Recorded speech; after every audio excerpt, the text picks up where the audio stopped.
예수 그리스도에 관한 찬양인데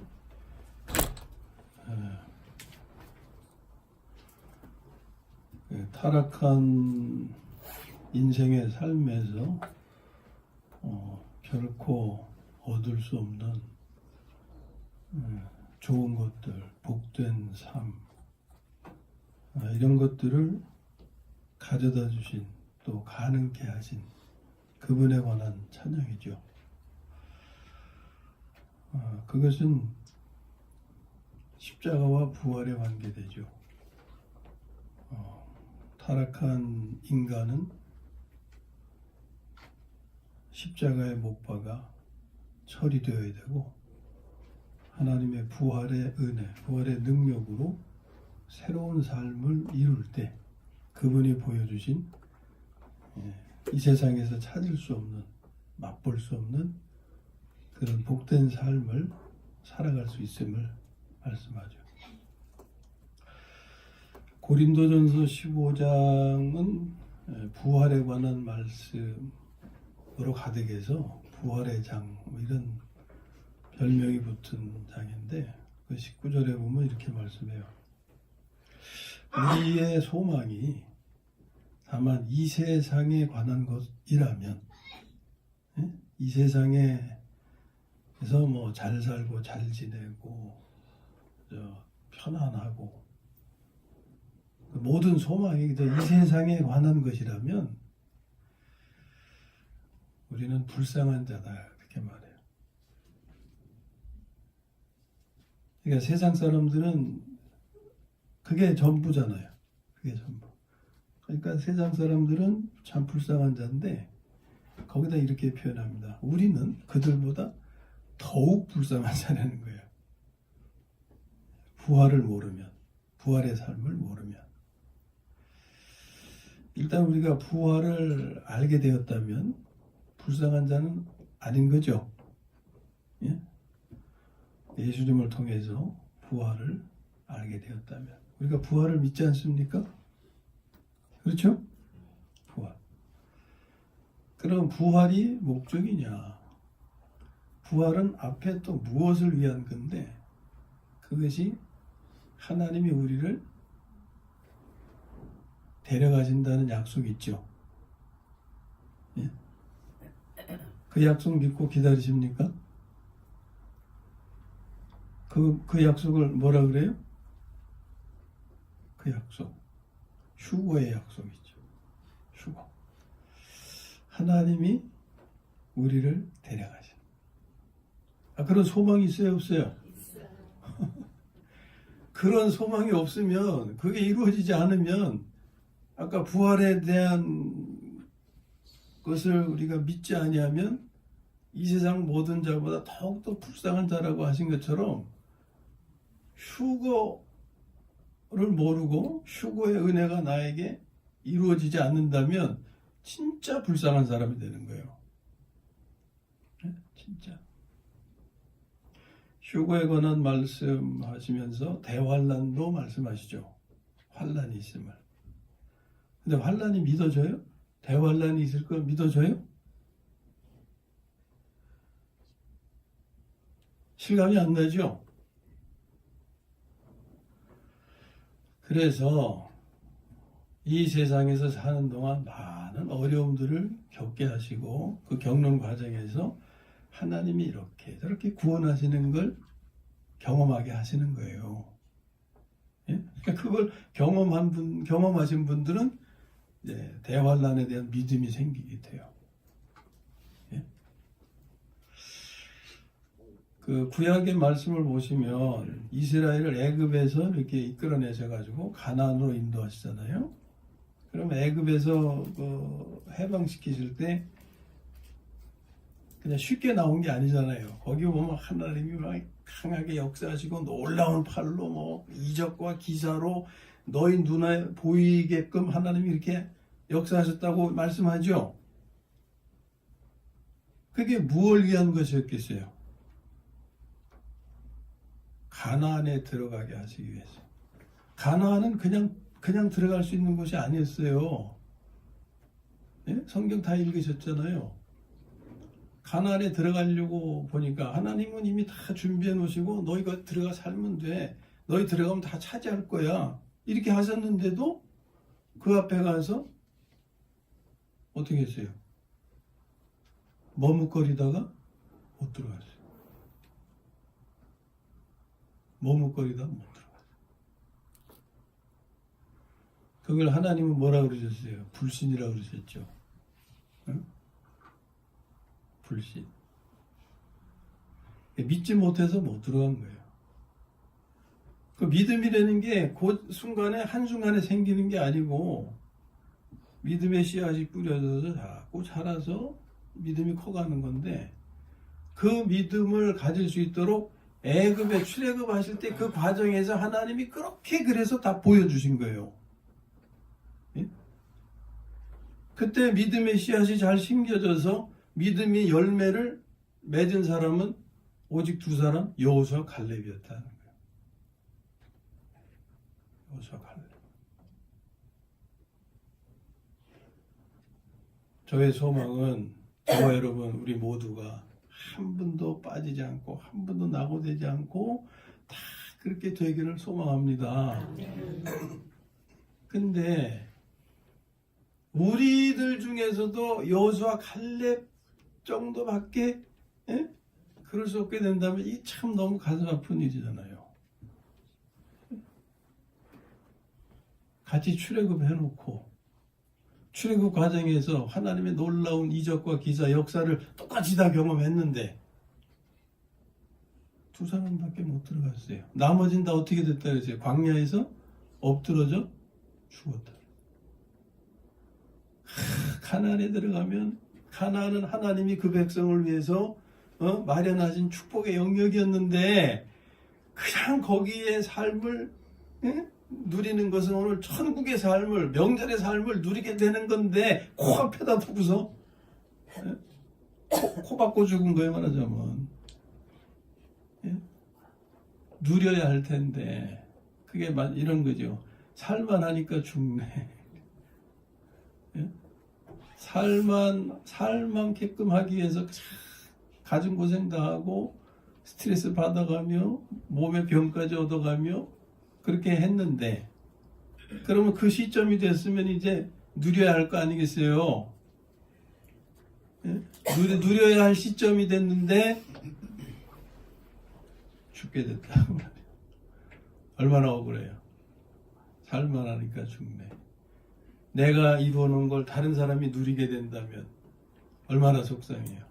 무덤에서도 뻘떡 일어나서 나오지. 그게 죽 서서 개 죽다는 얘기고.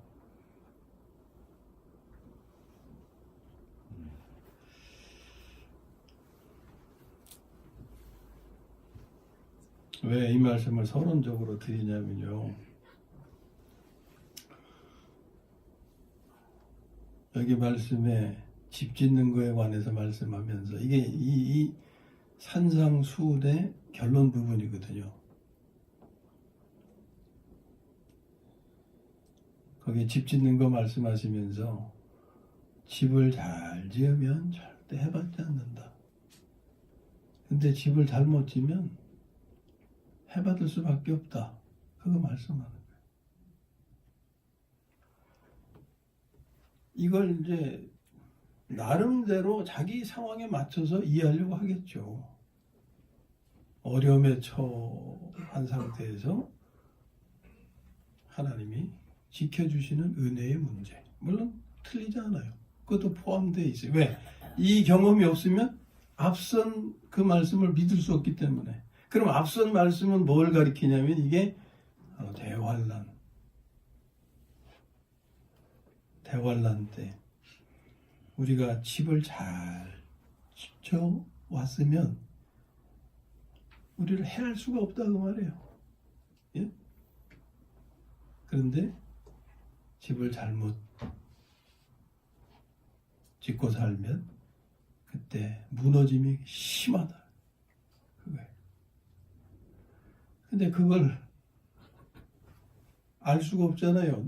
느껴지지도 않고. 그러니까 믿을 수도 없고 믿어지지도 않는데 그래서 우리의 생활 살아있는 동안 우리의 생활 과정에서 많은 어려움이 있고 그 어려운 과정에서 하나님이 이렇게 저렇게 보호하시고 구원하시고 도우시는 그런 경험을 하게 하신다 그 말이에요. 그러니까 먼저 이 말씀의 의미를 반석 위에 지은 집은 해받지 않는다라는 이 의미를 이 땅에 사는 동안 내 생활 속에서 경험을 주신다고 생각하시고 그래서 이런 경험을 가지심을 통해서 대환란에 대한 예비도 이룰 수 있기를 소망합니다. 그래서 제목은 반석 위에 지은 집은 해받지 않는다 인데 이 내용은 참된 신앙생활에 관한 것이 돼요. 어떤 것이 참된 신앙생활인가? 자, 이렇게 서론을 먼저 말씀드리고 오늘 말씀 나누겠습니다. 하루는 예수님께서 제자들에게 신앙생활은 어떻게 해야 하는지에 대해서 가르치신 것이 마태복음 5장에서 7장의 내용이에요. 그리고 오늘 이 말씀은 결론 부분입니다. 이 부분을 가리켜서 우리는 산상수훈 또는 산상보훈 이런 별명을 붙이죠.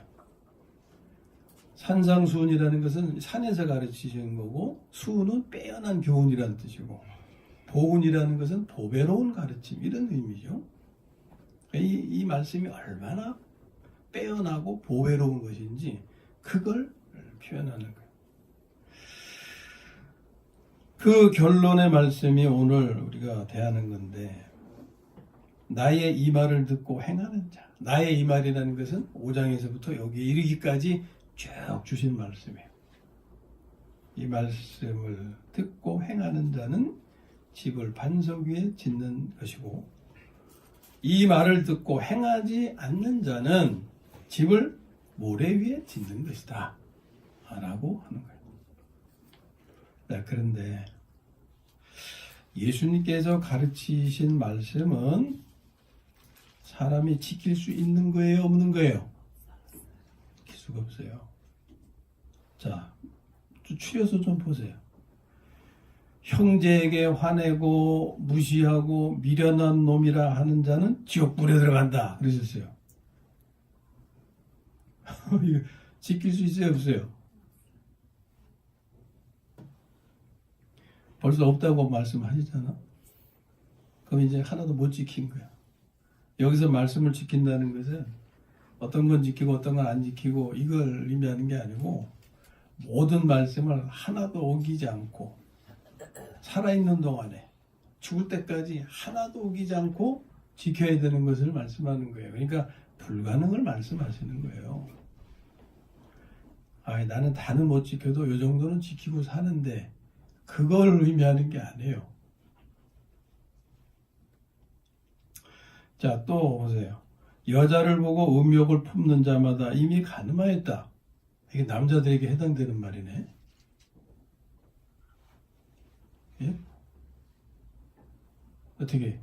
우리 남자분들 저도 포함해가지고 이 말씀을 비껴갈 수가 없잖아요. 그죠? 또 오른 뺨을 치거든 왼편도 돌려대라. 억지로 오리를 가게 하거든 심리를 동행하라. 속옷을 가지고자 하는 자에게 겉옷까지도 가지게 하라. 원수를 사랑하라. 비판하지 말라. 다른 사람의 흠을 비난하기 전에 자신의 흠부터 고쳐라. 기타 등등 이런 말씀. 자, 이것을 한 번도 안 어기고 어떻게 지킬 수 있어요, 이걸? 예? 다 이거 열거하기 전에 벌써 첫 번째 말씀드릴 때 한 가지도 벌써 걸려가지고 못 나가는데. 그래서 사람들은요, 성경을 볼 때 마태복음에만 오면 마음이 무거워져요. 예? 말씀 내용은 좋은데 아주 기가 막힌데 마음은 기쁘지가 못해. 왜? 할 수 없는 요구를 하시니까. 물론 마음은 그렇게 했으면 좋겠죠. 하고는 싶은데 안 돼. 근데 계속 요구. 이 마태복음 앞에만 서면 이런 요구를 계속 받게 되니까 부담이 되는 거예요. 그러면 예수님께서는 제자들에게 지킬 수 없는 말씀을 주셔서 그들을 괴롭히려고 하신 거냐? 우리의 경우 지금 오늘 우리에게 이 말씀을 하시는데 우리를 괴롭히시려고 이 말씀을 하시는 거냐? 어떻게 생각하세요? 예? 예수님이 우리 괴롭히시려고 이 말씀 하시는 거라고 생각하십니까? 아니겠죠. 분명히 아니겠죠. 예. 절대 그럴 리가 없어요. 그분의 목적은 뭐냐면 제자들이 반석 위에 집을 짓게 하시기 위해서 하시는 거예요. 그러니까 오늘 내가 나의 신앙생활을 하나 집 짓는 것으로 비유하시는데 어디에 짓도록? 반석 위에 짓게 하시기 위해서 이 말씀 하시는 거예요. 그러니까 중요한 것은 이 같은 말씀 앞에서 하나님 말씀이 요것만 있는 거 아니잖아요. 성경 전체가 그렇잖아요. 이 하나님 말씀 앞에서 주저앉을 것이 아니고 지키기를 포기할 것이 아니라 그 길을 찾고자 해야 한다는 거예요. 왜 이 말씀을 주셨는가? 무엇을 위해서 주셨는가? 나에게 이루고자 하시는 그 뜻이 무엇인가? 이걸 찾아야 된다는 거예요. 이때 중요한 것이 뭐냐면 예수님에 대한 신뢰의 마음, 하나님에 대한 신뢰의 마음. 그것은 예수님은 또는 하나님은 우리를 유익하게 하시려고 이 말씀을 주신 것이지 결코 괴롭히려고 주신 것이 아니라는 신뢰. 이게 중요해요. 그러므로 우리는 그 길을 찾고자 힘써야 하는 거예요. 자, 예수님은 우리가 반석 위에 집을 짓기를 원하시는데 그것은 어떻게 하는 거냐? 예수님의 말씀을 듣고 행하는 것이다 라고 말씀해요. 그런데 그 말씀은 듣기는 해도 행하기는 불가능에 가깝잖아요. 그러므로 사람들이 이 말씀 앞에 설 때마다 느끼는 것은 절망감 뿐인 거예요. 이 같은 절망을 우리만 느끼는 게 아니라 그 훌륭한 사도 바울도 이 과정을 지난 사람입니다. 로마서 7장 24절이 그렇죠. 오라 나는 곤고한 사람이로다. 이 사망의 몸에서 누가 나를 건져내냐. 바울은 자기가 아주 자신 있게 나는 율법으로는 흠이 없는 자라고 할 정도로 자신 있게 살았어요. 자신 있게. 그런데 그도 벽에 부딪혀가지고 이 사망의 몸, 자기를 사망의 몸이라 그랬어요. 그러니까 죽을 맛으로 사는 가운데 있다라는 거죠. 그때 바울이 해답을 발견했는데 그게 오늘 우리가 찬양한 예수 그리스도였습니다. 그래서 그 절망을 절규한 다음에 25절 바로 다음 절에 우리 주 예수 그리스도로 말미암아 하나님께 감사하리로다 이렇게 찬양하고 있어요. 자신의 노력으로는 결코 할 수가 없었는데 예수 그리스도를 믿으니까 되더라는 거예요. 그게 이제 갈라디아서 2장 16절 잘 들어보세요. 다 아시는 말씀이에요. 잘 아시는 말씀. 사람이 의롭게 되는 것은 율법의 행위에서 나는 것이 아니요 오직 예수 그리스도를 믿음으로 말미암는 줄 아는 고로 우리도 그리스도 예수를 믿나니 이는 우리가 율법의 행위에서 아니고 그리스도를 믿음으로써 의롭다함을 얻으려 함이라. 율법의 행위로서는 의롭다함을 얻을 육체가 없느니라 하는 말씀인데 그냥 들으시면 잘 모르시겠죠. 예? 이거 조금 이렇게 잘라서 설명을 좀 붙여볼게요. 사람이 의롭게 되는 것은 할 때 이것은 하나님께서 인정하시는 의를 말해요. 사람이 인정하는 의가 아니고, 자, 우리가 겸손한 척, 온유한 척 하는 것은 사람들이 인정해 줄 수 있죠. 예? 근데 하나님은 척하는 걸 인정하지 않으세요. 온유한 척이라는 것은 속에는 성질이 부글부글한데 겉에만 아닌 것처럼 하는 거죠. 근데 참된 온유는 속에도 분노가 없이 겉과 속이 똑같이 그죠? 온유한 상태를 말하는 거예요. 이게 하나님이 인정하시는 의고 사람들은 속이 내 속에서 무슨 용광로가 끓는지 뭐가 끓는지 알 수가 없잖아요. 그냥 겉으로 나타난 온유만 볼 뿐이지. 그러니까 사람들은 겉으로 나타난 의는 인정을 해요. 이런 의를 말하는 거예요. 사람이 의롭게 되는 것은 이것은 사람이 인정하는 의의 삶이 아니고 하나님께서 인정하시는 의의 삶. 그것은 율법의 행위에서 난 것이 아니요. 이것은 자신이 율법을 지키는 겁니다. 자신이 온유하려고 겸손하려고 애를 쓰는 거. 그렇게 되는 게 아니다 하는 거예요. 네? 하나님이 인정하시는 의는 오직 예수 그리스도를 믿음으로 말미암는 줄 아는 고로 우리도 그리스도 예수를 믿나니 이것은요. 그리스도께서 율법을 지키시는 것을 의미하는 거예요. 그러니까 이건 누가 사는 거예요? 그리스도가 사시는 거예요. 내가 사는 게 아니고. 오직 예수 그리스도를 믿음으로 말미암는 줄 아는 고로 우리도 그리스도 예수를 믿나니. 그러니까 하나님 인정하시는 의는 내 안에 생명 되시는 그분이 살게 된 삶을 인정하시는 것이지. 그래서 나는 그분이 살도록 그런 삶을 산다는 거예요. 예? 이는 우리가 율법의 행위에서 아니고 그리스도를 믿음으로써 의롭다함을 얻으려 함이라. 자, 이것은 내가 살지 않고 그리스도를 살아서 하나님이 인정하시는 의를 얻으려 하는 거다 하는 거예요. 그럼 이해가 다 쉽죠? 다 이해하셨죠? 나머지 율법의 행위로서는 의롭다함을 얻을 육체가 없느니라. 자신이 살아서 하나님께서 인정하시는 의를 살 수 있는 사람은 한 사람도 없다는 거예요.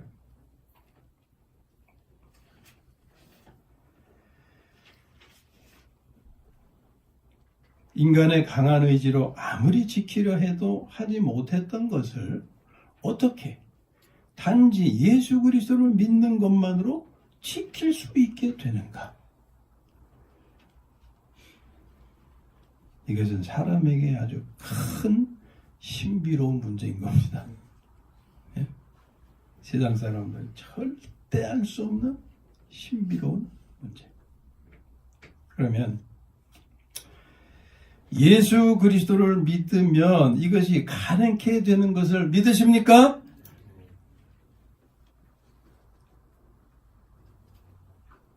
그럼 어떻게 가능케 돼요? 어떻게?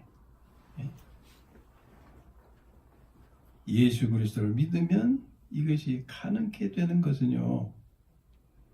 예수 그리스도를 믿을 때 생기는 두 가지 변화 때문에 이걸 아셔야 돼요.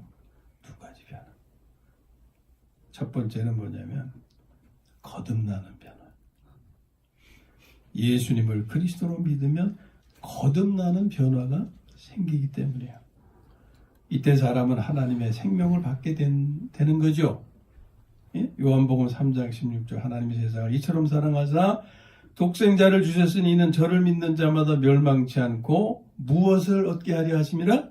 영생. 하나님의 생명. 예수를 그리스도로 믿는 자에게는 하나님께서 당신의 생명을 주시겠다고 약속하신 거예요. 여러분들 다 예수님을 그리스도로 영접하셨죠? 그러니까 내 안에 뭐가 함께 하세요? 하나님의 생명. 아니, 느끼든 못 느끼든 이게 교리야, 이게 교리. 예? 내 자신이 예수님을 그리스도로 영접한 사람이라면 자기 안에 하나님이 주신 생명이 함께 하심을 믿어야 되고 알아야 되는 거예요. 이게 첫 번째 변화예요. 예수님을 그리스도로 믿을 때 오는 첫 번째 변화. 두 번째 변화는 뭐냐?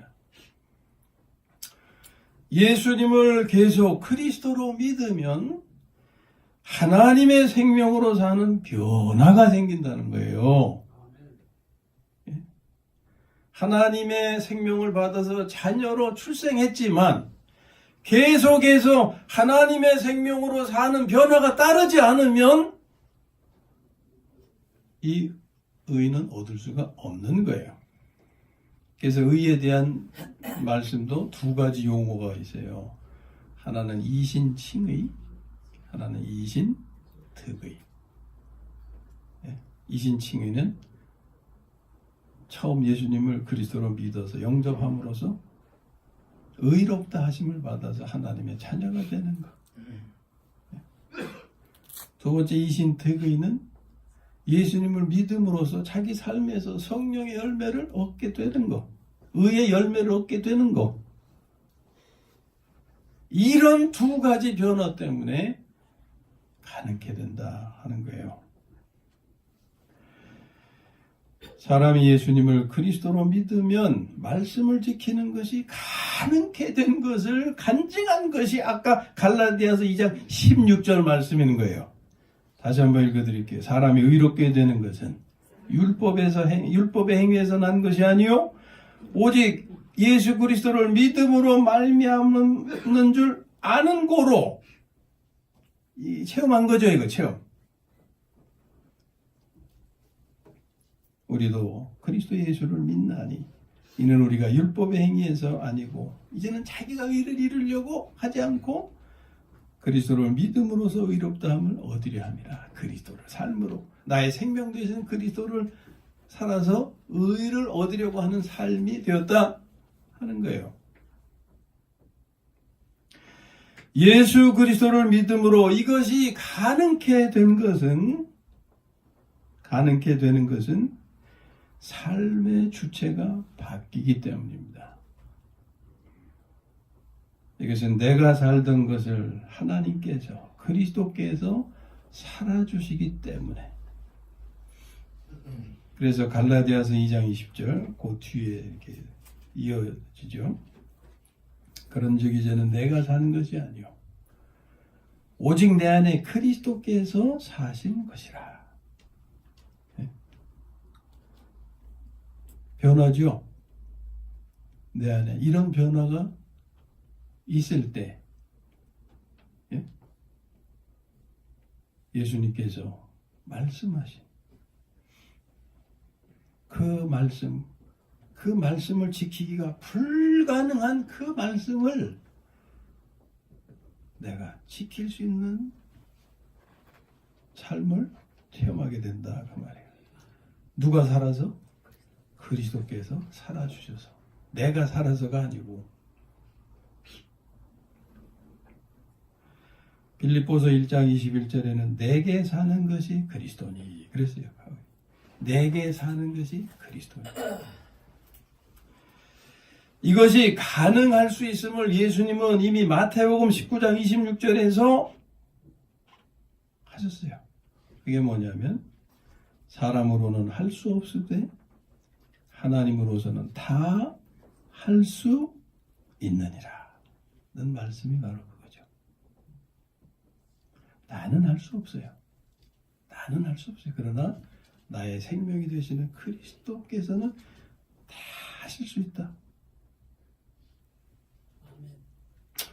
성경은 예수 그리스도를 믿는 믿음으로 사는 길을 제시해주고 있어요.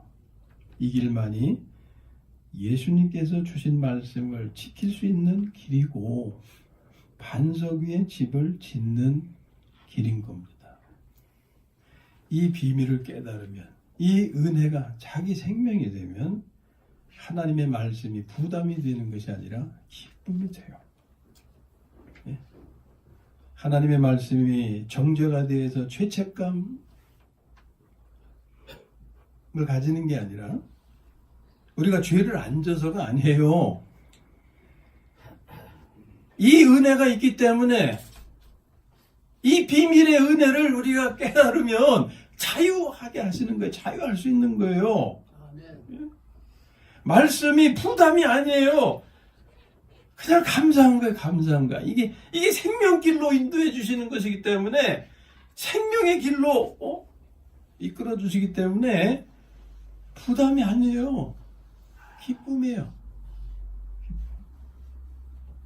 그러나 이걸 알지 못하면요, 신앙생활은 죽을 때까지 부담입니다. 예? 자유함도 없고 기쁨이 없어요. 억지로 끌려다니다가 그냥 끝나는 거죠. 이스라엘의 광야 생활이 그렇잖아요. 억지로 끌려다니다가 그냥 거기서 끝나는 거예요.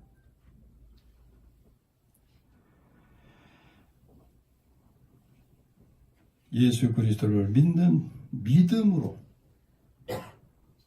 변화된 삶을 우리가 가질 때 예수님께서 하신 말씀 또는 하나님께서 우리에게 주신 말씀을 지킬 수가 있게 되는 것을 경험케 되고, 그러므로서 우리는 집을 반석 위에 지어가게 된다. 이것이 바로 참된 신앙생활입니다. 예? 이렇게 신앙생활하는 사람은 이 세상에 사는 동안에 많은 어려움과 많은 해가 있지만 결코 해맞지 않는다. 그게 바람이 불고 창수가 나도 무너지지 않는다는 말씀의 의미죠. 그러나 그것은 거기에 끝나는 게 아니라 우리의 소망이 이 세상으로 끝나면 그 불쌍한 자라 그랬어요. 그걸 경험함으로써 하나님의 말씀, 하나님의 능력, 이런 것들을 우리가 믿게 되면은 대환란에 관한 말씀도 믿게 되어서 우리는 두려워하지 아니하고 평안한 가운데 맞이할 수 있게 된다는 거예요. 그러나 이런 경험이 없으면 믿음도 가질 수가 없고, 정말 대환란 앞에 들이닥칠 때 우리는 뒤로 자빠져서 까무러쳐서 제정신도 못 차리는 그런 상태가 될 거다. 그 무너짐이 심하게 될 거다 하는 거예요. 뿌리까지 흔들리면서.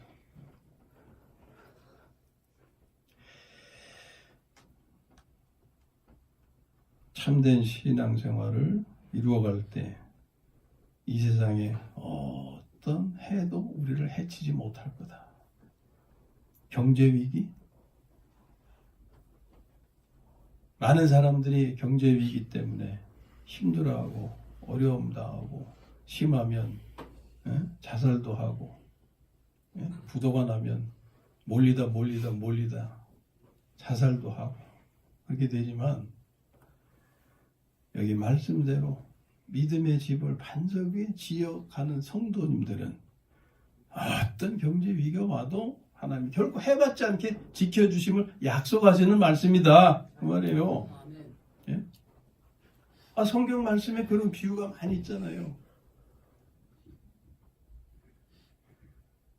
나무가 그 뿌리를 시냇가에 뻗고 있으면 가뭄이 와도 절대 해받지 않는다.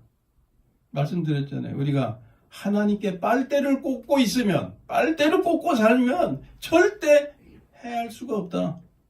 예? 가정 파탄, 학업 중단, 사업 위기, 우리 삶에 많은 위기 내용들이 있잖아요. 국제 정세 위기, 북한의 위협, 세계 평화를 위협하는 불안한 중동, 핵전쟁, 독일에 있을 때 유학 온 애들은 항상 비자 문제 때문에 전전긍긍하고 막 취업 문제, 결혼 문제, 사업 문제, 기타 등등 많은 우리 삶 속에 있는 많은 문제들, 자녀 문제라든지 많은 위기에 어려움이 있어요. 근데 하나님이 그런 삶의 과정에서 우리를 다 지켜주시는 것을 체험할 때 누구의 삶을? 집을 반석 위에 진 참된 신앙생활을 지켜가는 하나님의 자녀의 삶을 그 생활 속에서 지켜주시는 것을 경험할 때 우리는 그 어떤 위기 앞에서도 담대할 수 있고 평안할 수 있고 태어날 수 있게 하신다. 아멘. 성경 말씀은 인생을 복된 길로 인도하시는 이정표라고 할 수 있어요. 이 안내를 따라서 반석 위에 집을 지으심으로, 그것은 예수 그리스도를 믿음으로 예수님의 생명을 살아서 예수님께서 살아주시게 함으로 결코 해받지 않는 삶이 되시기를 주님의 이름으로 축원합니다.